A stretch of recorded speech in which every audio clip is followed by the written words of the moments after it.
Bonjour, je suis Mickaël L'Apostole, cofondateur des Petits Plats de Marius. Les Petits Plats de Marius, c'est une offre pour simplifier la vie des jeunes parents grâce à des paniers à cuisiner avec des fiches recettes créées par une diététicienne nutritionniste adaptées au bébé dès 4 mois, donc dès le démarrage de la diversification alimentaire, puis par l'introduction des morceaux, puis quand il devient expert des morceaux, et aussi aux adultes, parce que l'objectif c'est d'avoir un plat unique pour toute la famille. Nous vous livrons aussi les produits qui vont avec, des produits bruts qui sont bio, qui vous sont livrés à domicile directement chez vous ou à l'endroit que vous voulez.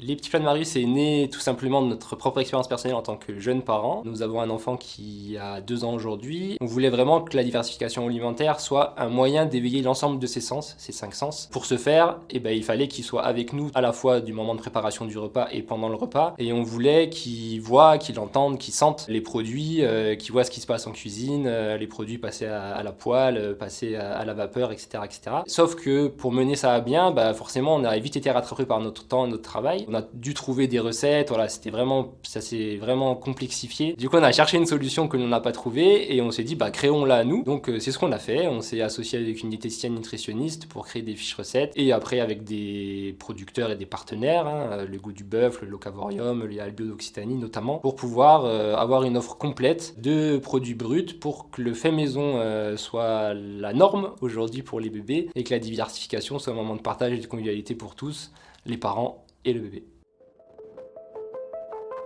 Donc les Petits Plats de Marius, ça vient du nom de Marius, notre enfant. On a longtemps hésité à choisir ce nom parce que c'est toujours compliqué de trouver un nom d'entreprise déjà, et on s'est dit est-ce que ça vaut le coup de mettre aussi le nom pour notre entreprise avec le nom de notre fils. Mais en fait ça s'est fait assez naturellement quand on a échangé avec plusieurs personnes qu'on cherchait un nom. Systématiquement le prénom de Marius revenait dans le nom et c'était ce qui semblait faire sens pour les gens, pour comprendre le concept et aussi pour l'histoire de l'entreprise parce que elle vient de nos propres démarches de diversification alimentaire. Voilà, donc ça nous a semblé assez naturel finalement d'appeler ça les Petits Plats de Marius parce que c'est les petits plats qu'on lui a fait pour réveiller ses 5 sens.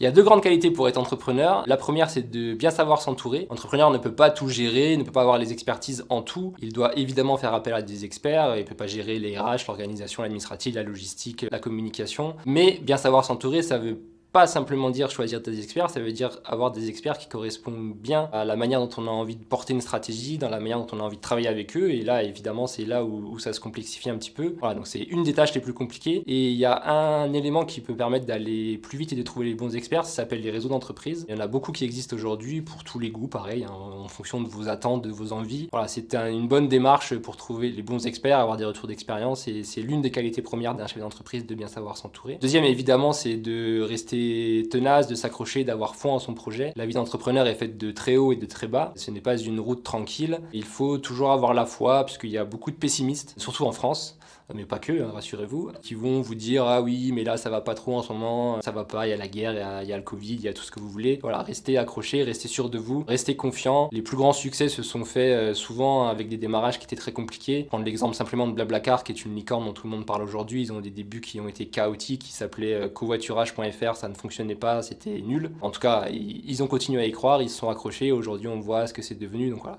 persévérez, accrochez-vous et écoutez les optimistes et laissez de côté les pessimistes.